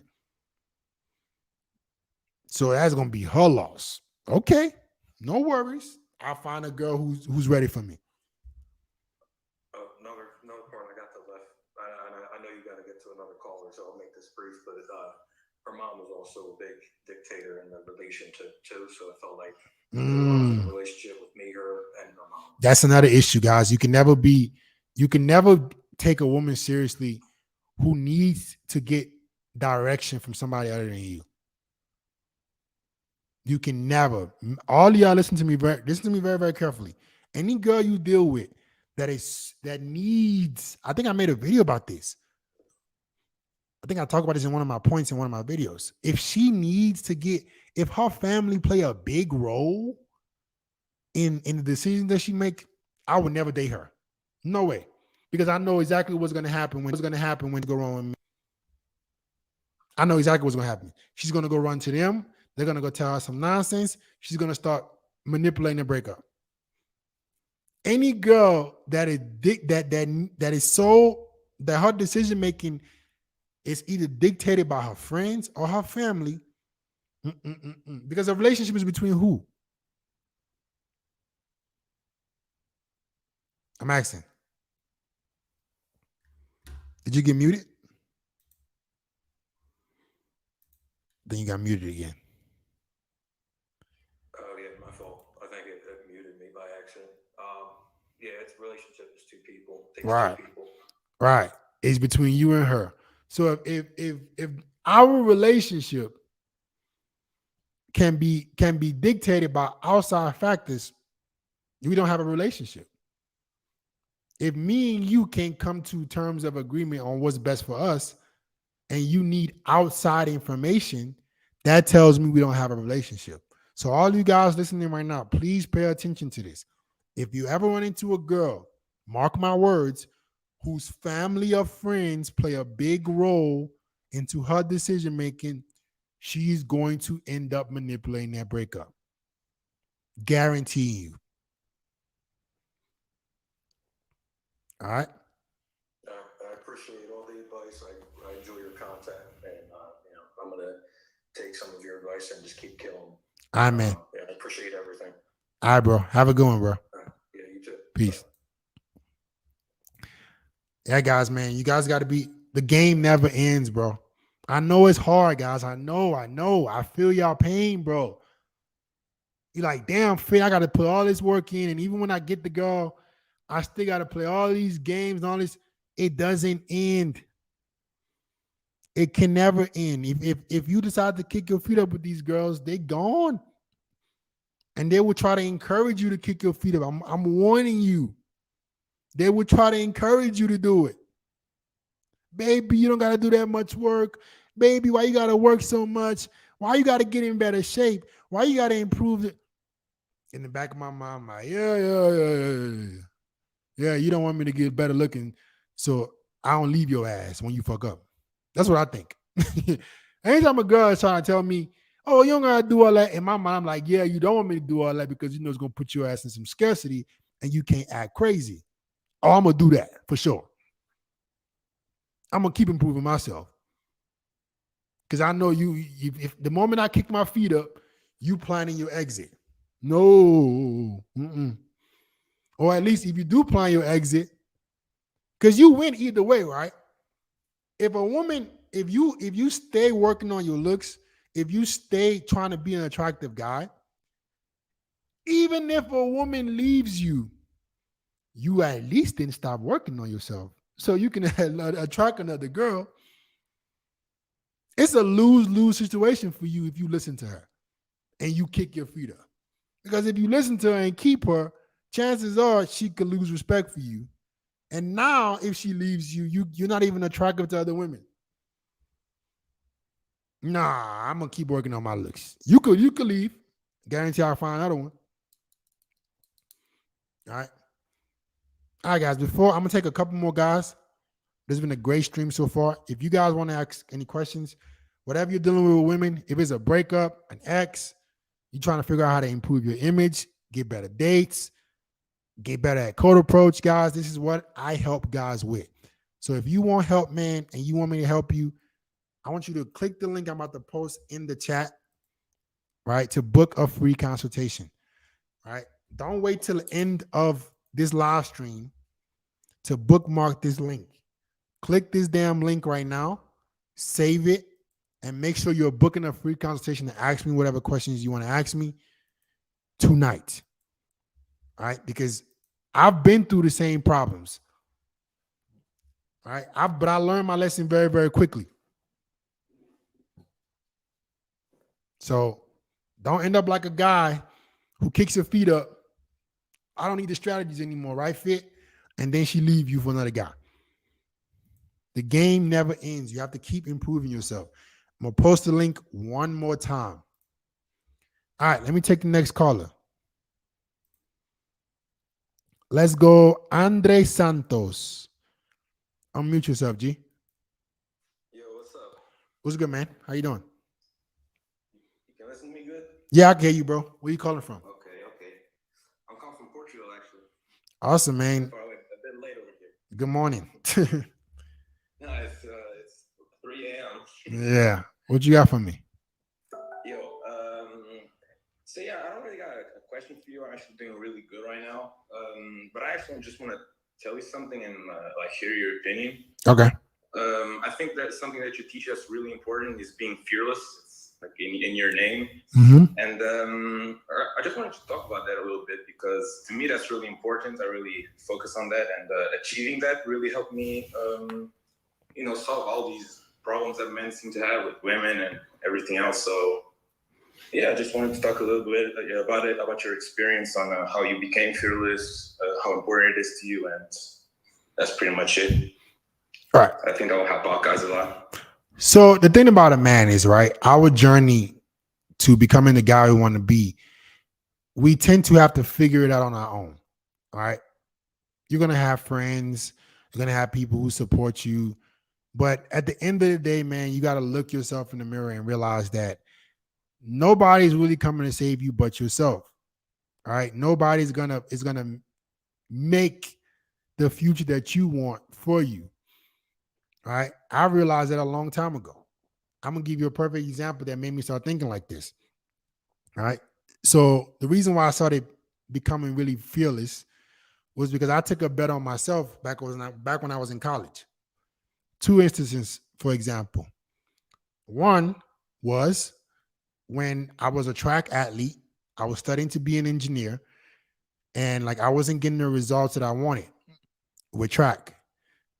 I came out of college, doing decent, but I wasn't getting the results I wanted with the times I wanted to run. And with D1 track, if you're not running fast, your team is not even going to put you in meets, or you're not going to be a priority. Until one day I said, you know what? Fuck just going to the coach's practice. I'm gonna go sit my ass down and do this shit on my own and figure it out. And I remember what was actually like. This was a pivotal moment for me, because this was like my sophomore year, and I wasn't running the times I wanted to run. And my coach, he actually had me running the 400 meters when I believed that I could do well in the 60 meters. This is a real story. I was like, man, I know I can do well in the 60 meters, but I wasn't running fast enough times. So my coach had no incentive to put me in the 60 meters. I just felt like I was going to be a better sprinter sprinting shorter distances. So I said, you know what? My coach, he's losing faith in me. I'm not running the times that I want to run. I'm going to go out to the track after practice, after class, and work on my start myself. What my coach was telling me, for some reason, was not sticking with what I believed I was capable of doing. So I remember for the following month, right, as I was struggling, I took it upon myself to go to the track by myself after practice and work on this shit on my own. And then basically my coach came up to me. He didn't realize that I was doing this, but he put me in another meet, right? Kind of like, oh yeah, you want to run a 60, but whatever. But I'm just, yeah, okay, whatever, right? Your event is the 400. But at this time, I had been already working on my start. And this was right before conference championships. And I ended up running one of my fastest times ever. He was like, what? Like, basically, it was like a shock. Like, where the fuck do you come from running slow ass times to doing this? And I was just in my head, I'm like, damn, me putting the responsibility on myself, regardless of my coach, put me in a position to get what I want. And I end up placing, I finished, I end up making conference finals that year. I'm not no great sprinter, but me taking that risk, I still finished 7th in the conference. That might not be amazing, but I started off not even having any projection to do well at this shit at all. I was like, bro, okay, I have something in me that if I just put my mind to it, I can get this shit done. I'm going to give you another example. All right. When it came to college, I was going to school as an engineer. Junior year, sophomore year, junior year, I'm like, man, engineering sounds great, but something doesn't seem right for me. It doesn't seem, these people, I feel like it's just we're all clones. I'm like, something doesn't seem right. So I decided to take a bet on myself and start traveling. Actually, I went on an engineering summer camp, and it was my first time leaving my city. Right? Left my city, and I'm interacting with people from all over the world. I'm like, hold the fuck up. Maybe life isn't all it's said to be in this one small ass town. So I decided to take it upon myself even more to start going to other countries. My first country was Mexico. Then I landed in Colombia. And since I was so into fitness, I started actually training people. And then I'm like, hold up. I started training people. I started training guys who were successful. Not these guys who were successful, but guys who were millionaires. And I had to go back to school in a month. I'm like, I'm over here coaching the millionaire. And I got to go back to college to finish my engineering degree that's promising me 6 figures when I graduate. that's when the light bulb turned on for me. I'm like, holy shit. Okay, something what I've been told is not what it is. So I decided to take another bet on myself and say, you know what? I'm gonna get this degree, but I'm not gonna apply for one fucking job. I'm gonna figure this shit out. If I'm over here, if people who make millions of dollars are paying me to help them get in better shape, there's something that I can provide to the world that is not limited to me working at an oil plant. So I decided that I was not going to apply for any engineering jobs, and I was going to keep pursuing being a personal trainer because it was going to give me the freedom that I wanted. And when I started doing that, that's when I also got into YouTube. But this is I've always felt this rebellious spirit that everything I'm told is not can't be as it is. And that's what I try to encourage guys to adopt, right? Everything you're told, everything that you have been led to believe with life or with what you're capable of, there's more to it, right? You don't have to settle for a regular life. You don't have to settle being a regular guy. If you take a bet on yourself and you're willing to put in the work, you can literally accomplish anything you want to accomplish. Because I've seen it with myself several times. I've had to bet on myself and get it done. I don't think I'm better than anybody. I don't think I'm special. It's just the spirit I think I have of doing what I need to do because I know I can do better. All right. So That's awesome. so that's where the fearless came from. Yeah, I think it all goes back to fear, though. Like, a lot of these dudes that I hear, I like to listen to these calling shows to, hear also the people that are talking to you. And they remind me of some people I also meet on day other dudes. Mm-hmm. And I really see that it all comes down to fear. Like I think they fear like talking to women or getting rejected, or even in small things in the day-to-day life. Like they fear maybe other men, they fear losing their jobs or whatever. Yeah. And when you really become fearless, like life changes. Like you have this peace inside you. Like it's pretty amazing. It's a really good goal to focus on for those listening. So Yep. that would be my advice. That's what's up. I 100% agree, man. A lot of guys, I think every man has something special inside of him that is on the opposite side of fear, right? It's like, man, if you can just say, and this does not mean you won't feel fear. I think that's where a lot of guys get confused as well. You think that, oh, maybe fear doesn't feel fear. Oh, no, that's not the case. I still feel fear. I still feel anxiety. I just do it regardless. So Exactly. the fact of the matter is, if you can say, you know what, I might not be so certain with the decision I'm making, but I'm willing to take the risk regardless. Everything you can possibly want is on the other side of that. Everything. But you got to be willing to take that leap, right? And that's what I appreciate you for bringing that up. I think every single one of y'all, man, you can definitely accomplish whatever you want to accomplish. That's what my purpose is, and I believe to help guys get as close to what their calling is as possible, and to overcome these hurdles that you have in your own mind. All right. Exactly. That's the most important thing. And yeah, I really thank you for what you're doing. Exactly. You're actually out here helping people. Some of your advice may fall into deaf ears, but there are some few of us that actually really appreciate it, right? So appreciate you, man. That's all I wanted to say, bro. I appreciate the support, man. All right. For sure. Keep doing what you're doing, bro. All right, G. Peace. All right. Peace. Yeah, guys, as a man, we're in a society where everything is promoting you or encouraging you to not be a risk taker. Just work your job. Money isn't everything. Having all the girls isn't everything. I'm like, hold the fuck up. Doesn't seem like me not getting what I want is making me happy. How about I say fuck these motherfuckers and go get everything I want to get? Why the fuck I can't make all the money in the world? Why the hell I can't be successful with girls? Why do I have to just be okay with okay? That's what I want you guys to ask yourself. Why? Why not me? Why do I have to step this job that's giving me pennies? Why do I have to not get? Why do I have to accept a girl disrespecting me and playing games with me? Why can I get girls that actually want to fuck with me? Why not? The moment you start asking yourself that, I guarantee you, bro, you will start eliminating the hurdles that you have in your own mind.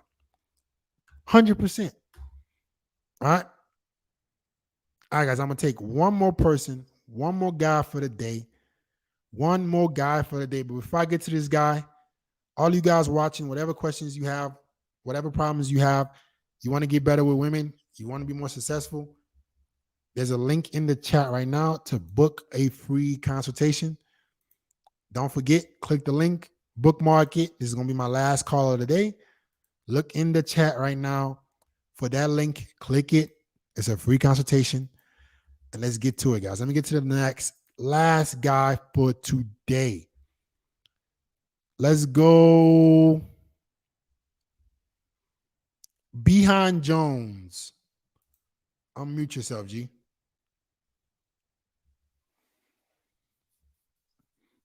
I don't think you connected to the audio. Behind Jones. Okay, Behind Jones is not in here. 123929. Unmute yourself.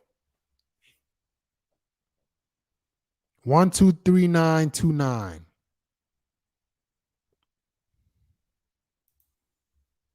No. Yo. What's good, bro? What's good, bro? Man, it's perfect. Perfect timing, bro. Awesome. Where you calling from? I'm calling from Florida, but I'm from New Orleans, bro. What part of New Orleans are you from, originally? I actually grew up in New Orleans. Ninth Ward first, and then I moved to Gentilly when I was in high school. All right, cool. So my mom's from the West Bank, my dad's from the East, my grandfather's from the East. Awesome. All over the place, but yeah. Have you ever had any success in the city? In terms of dating? Right. Or you just didn't live there as an adult? Or you had never been back as an adult? No, I never been back. I never been back as an adult, but I have been back right after the pandemic, and I was able to actually sleep with a couple girls. Bro, so I used to date game before the pandemic, and when I tell you, bro, like that's the number one place where you actually have volume. Like people sleep on New Orleans, bro. Like that's the number one tourist city, like next to Miami, Chicago. Like it's one of those hidden gems where when you're there, you know it's to know. Like Burger Street, people like to say what they want, bro, but there's so much volume you can literally taste it. It's all about you just showing up. Yeah. I mean, every city, I think New Orleans is a great city if you know the culture is what's important for you. And I think you can definitely attract girls 100%. It's just, I just think I kind of grew out of that, possibly because I stayed there for all my life and I just wanted something more. I would just say my only thing is the mindset that I wasn't so in love with. I wasn't so in love with and I can't even blame it on New Orleans. Maybe it's just where I went to school. I don't think I spent enough time as. Yeah, but I strictly talk to tourists. Like I don't even talk to the locals. Like so, I see what you mean. But like it's strictly like I've met women from England, London, like Russian, like Australia. Like I literally hit international females strictly from New Orleans, which changed the way I looked at it. Like you know what I mean, and just like that whole once I got over that whole approach factor and just opening your mouth and using your environment, like you know what I'm saying. Like I said, I feel like this call was for me just kind of going off on bullet points and. Just how I just want everybody to know that, like, we all are walking algorithms, bro. Like, don't be a YouTube slave. Like, guys, take notes. When you hear something that lights the bulb in your head, take notes so you don't have to keep, you know what I'm saying? Like, fishing for, looking for the endless possibilities. Like, it's almost, once you get these certain bullet points, you can live by that. All right. So, honestly, I'm going to take that back, bro. I would say I didn't spend enough time in New Orleans to give it a fair assessment. So, I won't be disingenuous or unfair. I think it can be a place where if you the same principles apply, right? So you can definitely meet a lot of women from different cultures, and I support it. if that's where you want to live, just still. No, I live in Naples, Florida now, bro. Like I think I know that this, like I said, when you told me this, when I heard this from New Orleans on one call or one live, Okay. I mentioned that because that's my birth. I live in Florida now, bro. I live in Naples. Okay, that's what's up. Like I said, guys, I want to be as fair as possible. So I think it's not a bad place. What I would like though, and what I tell guys is to be in an environment that at least is a major city. I want you to be in a huge city. Right? The reason being is I don't want you to ever get crowded or limited with the options that you have. Right? I want you to be in as big of a city as possible. And if for you what you like is New Orleans, perfect. If you Oh no, that's just one of my favorite cities. When I go back home, like it never fails. I get up, my mom was Marriott, so I stay right up Sheraton or somewhere downtown, walking distance. And like I said, bro, I go out for the day, I take a nap, I come back out during the night. 'Cause you know the city never sleeps. Yeah. I literally leave my hotel at 2 in the morning and bring something back, guaranteed, because I know the volume will be there. So it's just like, I don't know, this is because I'm used to the city, you know what I mean, like that. But like, it really has become like a monopoly for me, bro. Like, that's what's up, bro. The crowd out here is real slow, so you know, you got you got to be on the dating apps. So you kind of really got to go out to certain bars to handpick where I'm living at now. But like when it's like, you know what I mean, like Miami, when there's much volume, you know, the law of averages is crazy. I had my first foursome, like first threesome in the city, like so it's little shit like that in New Orleans. Kind of made me say, man, yes sir, bro, yes. Bro. That's what's up, man. Yes. That's what's up. And yeah, so let me go through these couple of these bullet points, bro. So like. Go ahead. The chick, Melly Monaco or something, that's the only reason why you came on my feed, because I was like, I like sometimes I get rusty, and I kind of was I ran across a video of her, like, she went viral on teaching guys on how to make a woman orgasm, and like, I really just went through the one video, and she was kind of breaking it down, and I'm like, you know, so I do little things like that where I look up every so often, because guys don't never think you got it figured out, you know what I mean? So once I looked at that video, that's when you came on my feed, and I was like, pretty much you was kind of on the same wavelength as me, bro. So I was like, you know what I mean? Like, and you talk with certainty.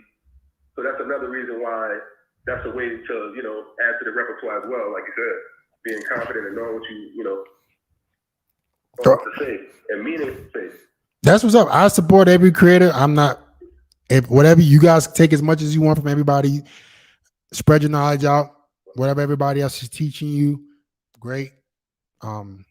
Same thing with myself. Take the good. One thing I learned from your lessons, brother, that I added to my repertoire, bro, is the whole pyramid scheme. I never had no one break it down like that. So that's the number one thing that I hope that you guys, like everybody at y'all, really take into consideration.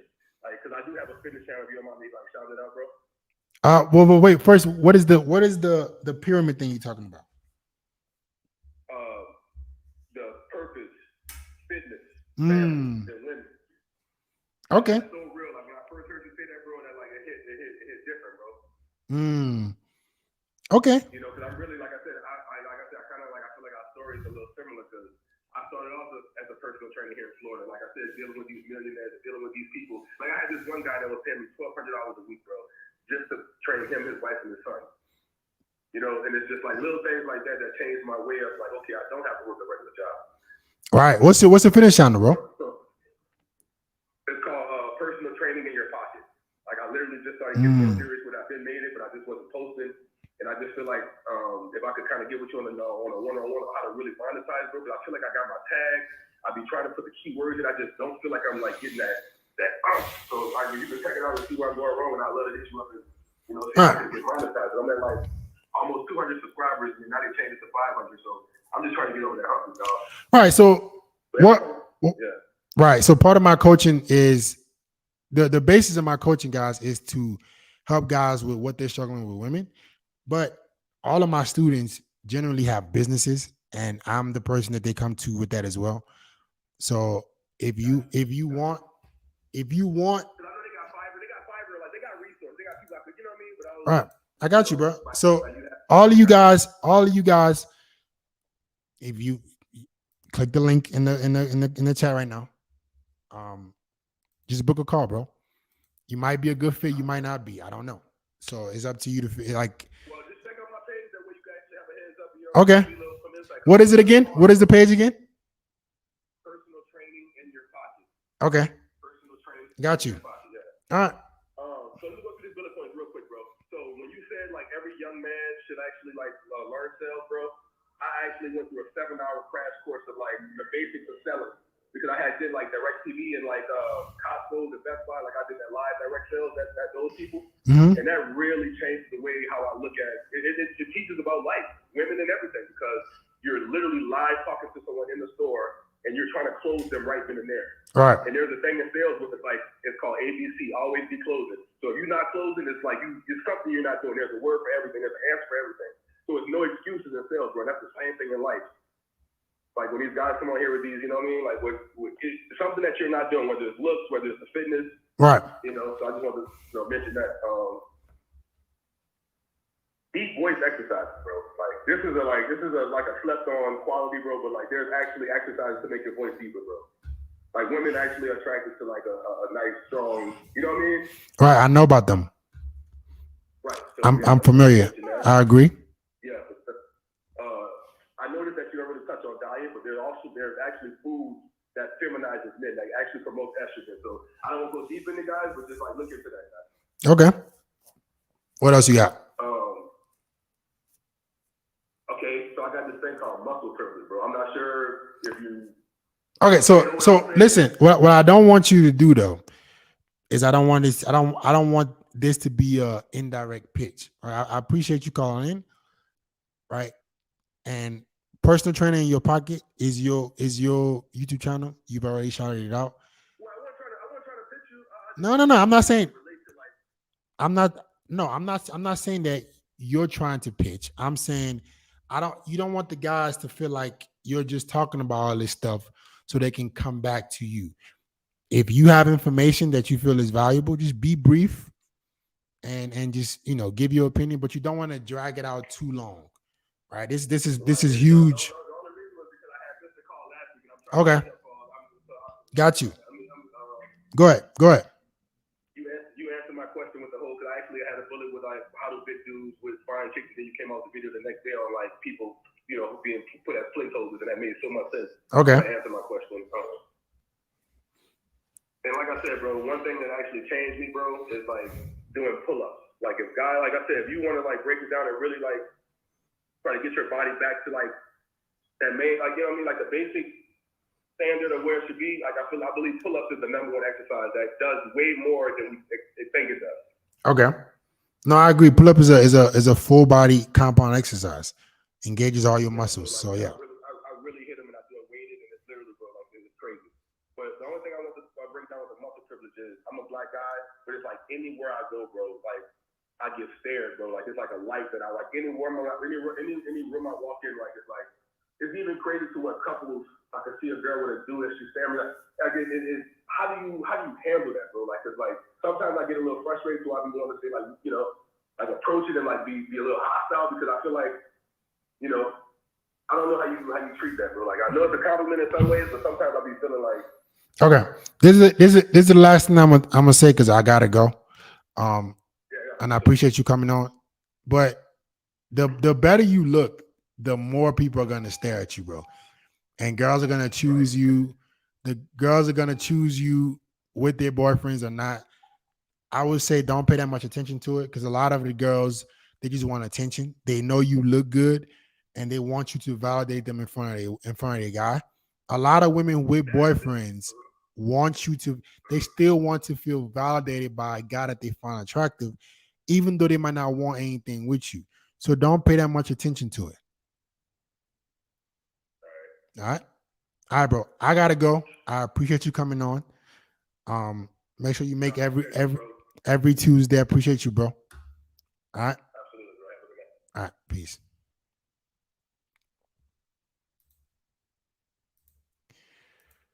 All right, guys. It was fun.